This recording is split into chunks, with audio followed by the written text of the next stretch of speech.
सबका लोकप्रिय हरेला की बहुत बधाई देता हूँ, बहुत शुभकामनाएं देता हूँ कि आज का ये दिन आप सब लोगों के लिए शुभ हो और मुझे भी आज के दिन, इस शुभ दिन पर आप सबके साथ आज यहाँ पौधारोपण और इस कार्यक्रम में आप सबके बीच में सम्मिलित होने का अवसर मिला है। ये हरेला पर्व केवल एक पर्व नहीं है, ये उत्तराखंड की माटी से जुड़ा हुआ एक भाव है, एक चेतना है, एक संस्कृति है जो हमें प्रकृति से प्रेम करना सिखाती है, प्रकृति के पास रहना सिखाती है। इस पर्व का नाम ही अपने भीतर हरियाली जीवन और सृजन का संदेश समेटे हुए है। हरेला पर्व पर्यावरण और प्रकृति संरक्षण के प्रति, हमारा पर्यावरण के प्रति प्रेम और प्रतिबद्धता का द्योतक है। सनातन संस्कृति में प्रकृति को हमेशा से माँ के रूप में पूजने की परंपरा रही है।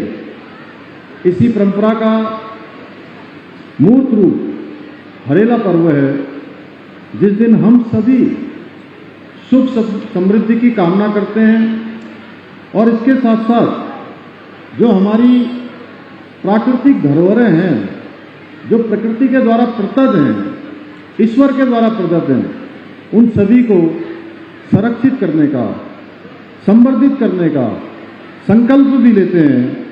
भाइयों बहनों, आज का ये जो पौधारोपण कार्यक्रम है वह भी हमारी इसी पर्यावरण के प्रति जो प्रतिबद्धता है उसी का एक प्रतीक है। मुझे ये अत्यंत कहते हुए गर्व हो रहा है कि आज हरेला के पावन अवसर पर हम सब ने मिलकर आज एक ऐतिहासिक कार्य करने का निर्णय लिया है कि आने वाली पीढ़ियों को हम स्वच्छ पर्यावरण और हरित भविष्य का वरदान देगा। आज प्रदेश के कोने कोने में बड़ी संख्या में पौधों का रोपण हो रहा है। हमारे वन विभाग पूरा उसका एक आज यहाँ पर इंडेक्स बनाया हुआ है जिसका लाइव लगातार चल रहा है। आज 7 लाख का लक्ष्य लिया गया है। मैं समझता हूँ कि आज के दिन ये लक्ष्य हमारा पूरा हो जाएगा। ये केवल इतने पौधे रोपे जाने का ये केवल एक आंकड़ा नहीं है, बल्कि पर्यावरण के प्रति हमारी संवेदनशीलता और प्रतिबद्धता के साथ ये हमारे सामूहिक प्रयासों का भी एक जीवंत उदाहरण है। इसके लिए मैं हमारी समस्त जो हमारे स्वयंसेवी संस्थाएं हैं, छात्र छात्राएं हैं, महिला समूह है, वन विभाग है, हमारे अन्य विभाग हैं, पंचायतें हैं, सभी ने मिलकर इस रिकॉर्ड पौधारोपण को करने का आज संकल्प लिया है। मैं सभी को नमन करता हूं।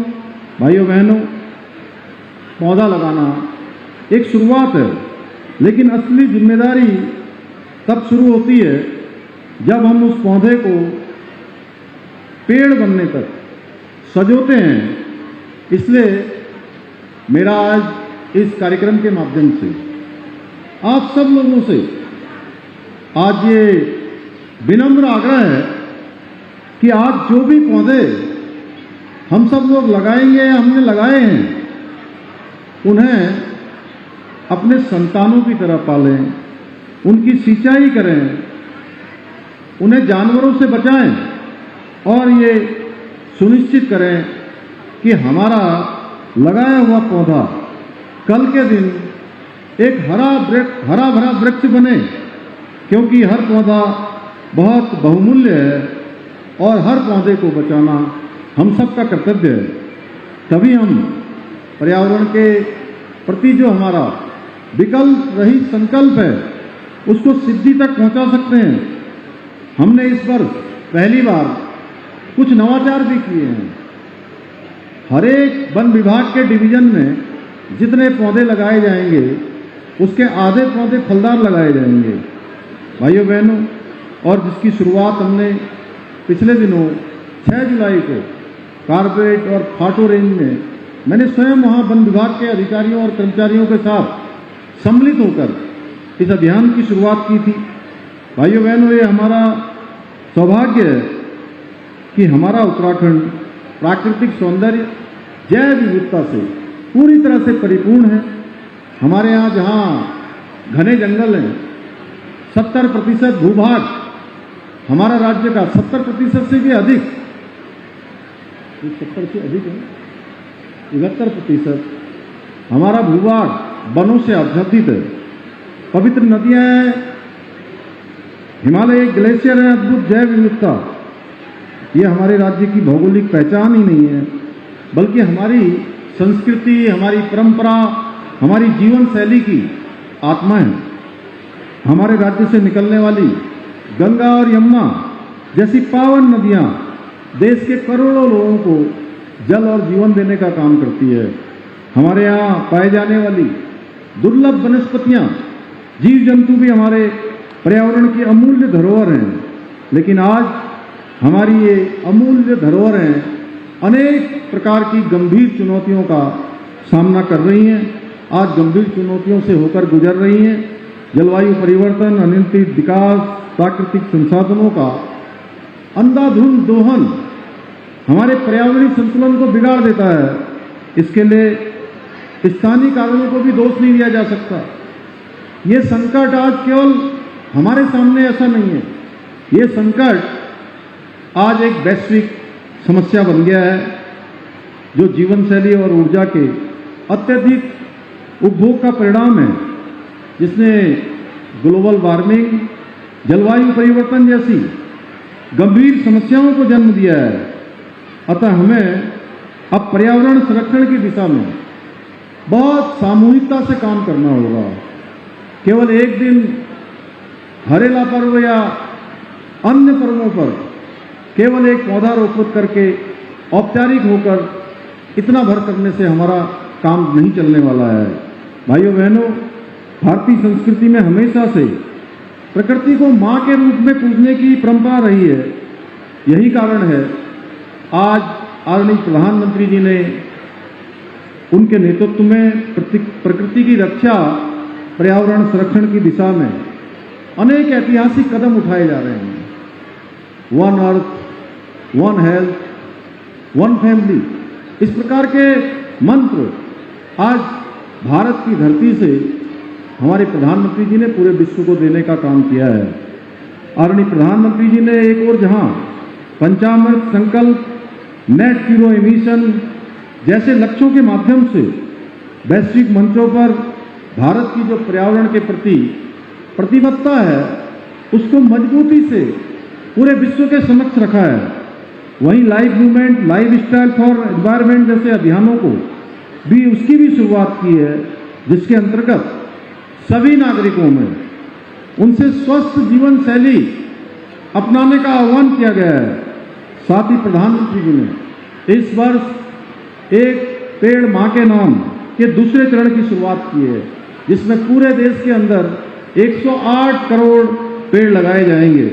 भाइयों बहनों, आज हमने आदरणीय प्रधानमंत्री जी के एक पेड़ मां के नाम अभियान में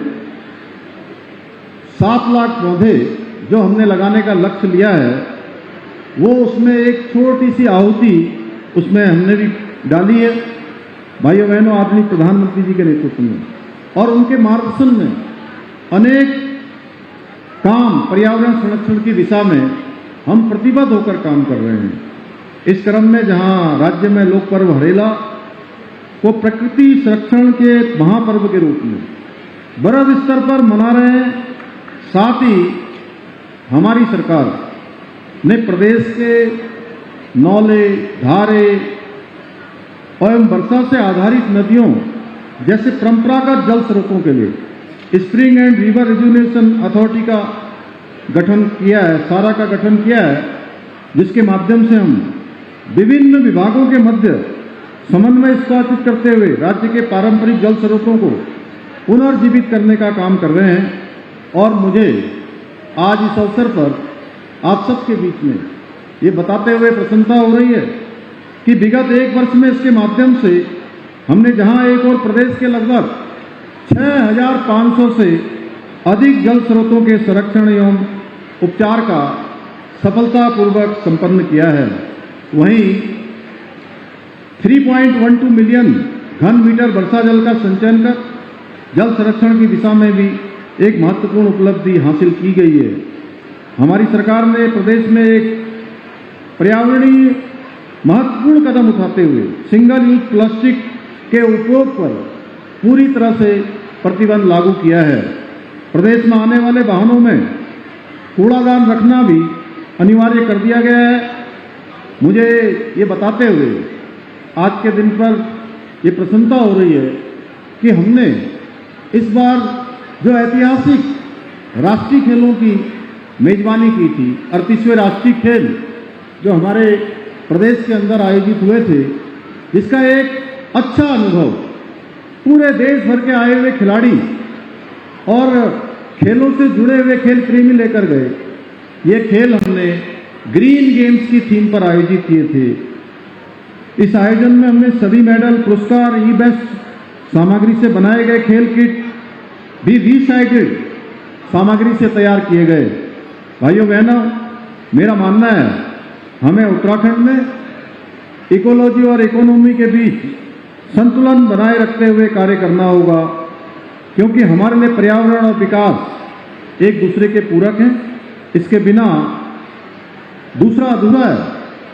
इन्हीं प्रयासों का आज परिणाम है कि नीति आयोग भारत सरकार की इंडेक्स में सतत विकास के लक्ष्यों को प्राप्त करने में देवभूमि उत्तराखंड को पहला स्थान प्राप्त हुआ है।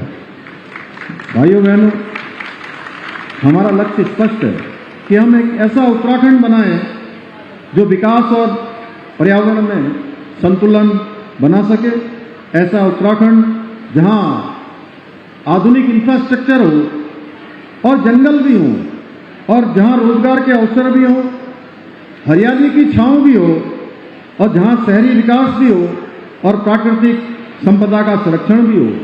इसलिए हरित उत्तराखंड, समृद्ध उत्तराखंड हमारा नारा ही नहीं, ये हमारी नीति है, ये हमारा संकल्प है।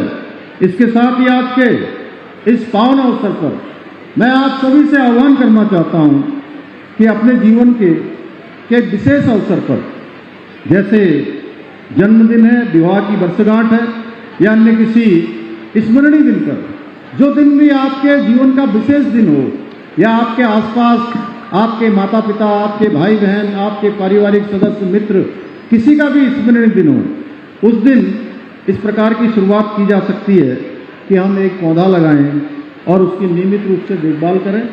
और आज मुझे अच्छा लगा कि वन विभाग के लोगों ने, जो हमने बहुत दिनों पहले एक संकल्प के साथ हम आगे बढ़े थे कि बुके नहीं बुक से स्वागत करेंगे, आज उन्होंने उसको आगे बढ़ाया। इसके लिए मैं उनको बधाई देता हूं।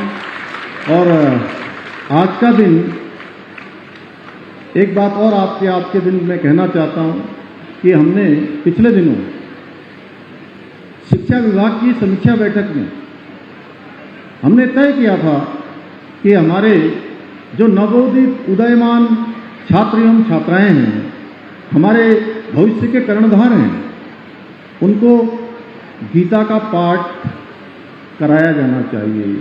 उनको विद्यालयों में, स्कूलों में गीता पढ़ाई जानी चाहिए। तो भाइयों बहनों, उसकी शुरुआत हमारे यहाँ स्कूलों में हो गई है और हजारों हजार स्कूलों में गीता पढ़ाई जाने लगी है। बड़े सुंदर सुंदर दृश्य आ रहे हैं और निश्चित रूप से देखिए, महाभारत जैसे अनेक युद्ध, 12,000 से भी ज्यादा युद्ध महाभारत जैसे इस देश के अंदर हुए, लेकिन महाभारत को याद इसलिए किया जाता है, बार बार स्मरण इसलिए किया जाता है, जब धर्म अधर्म की बात होती है, न्याय अन्याय की बात होती है, तो महाभारत का हमेशा जिक्र आ जाता है, क्योंकि उसमें भगवान श्री कृष्ण के श्रीमुख से, नारायण के श्रीमुख से गीता का ज्ञान अर्जुन को दिया गया था, जो आने वाले कई शताब्दियों तक धर्म और अधर्म के बीच में भेद करेगा, न्याय और अन्याय के बीच में भेद करेगा। हमारे बच्चे, हमारे नौनिहाल गीता को ज्ञान को प्राप्त करेंगे तो वो पुरस्कृत होंगे, उत्कृष्ट होंगे और जीवन के हर क्षेत्र में न्यायप्रिय होकर अपने कर्म को आगे बढ़ाने का काम करेंगे। देश दुनिया के अंदर जो भी जिम्मेदारी उनको भविष्य में मिलेगी वो निश्चित रूप से अपने माता पिता का भी नाम रोशन करेंगे, अपने शिक्षकों का भी नाम रोशन करेंगे, अपने गांव, अपने मोहल्ले समेत देश और प्रदेश का नाम भी। हमारे ये सब बच्चे जब उनके अंदर गीता का ज्ञान सही प्रकार से चला जाएगा तो आत्मसात करते हुए वो आगे बढ़ेंगे। मैं उनको भी बहुत शुभकामनाएं देता हूं और आज के हमारे छोटे छोटे प्रयासों द्वारा हम पर्यावरण संरक्षण को भी बढ़ावा देंगे। मुझे पूरा विश्वास है कि पर्यावरण संरक्षण के प्रति हमारे विकल्प रहित संकल्प को पूरा करने में आप सभी इसी प्रकार, जैसे आज स्कूलों के विद्यार्थी मैं देख रहा हूं, ऐसा लग रहा है उत्सव हो रहा है। जैसे 15 अगस्त को, 26 जनवरी को मैं भी छोटा था, इसी प्रकार से हम लोग पहले से तैयारी करते थे कि आज हमारा उत्सव होने वाला है, आज हम प्रभात फेरी निकालेंगे, आज हमारे अनेक कार्यक्रम होंगे। आज इसी प्रकार से आप सब बच्चों को देखकर, एनसीसी के बच्चों को देखकर, विद्यालयों से आए हुए मेरे छात्र छात्राओं को देखकर सच में मुझे भी आज अपने बचपन के दिन स्मरण में आ गए।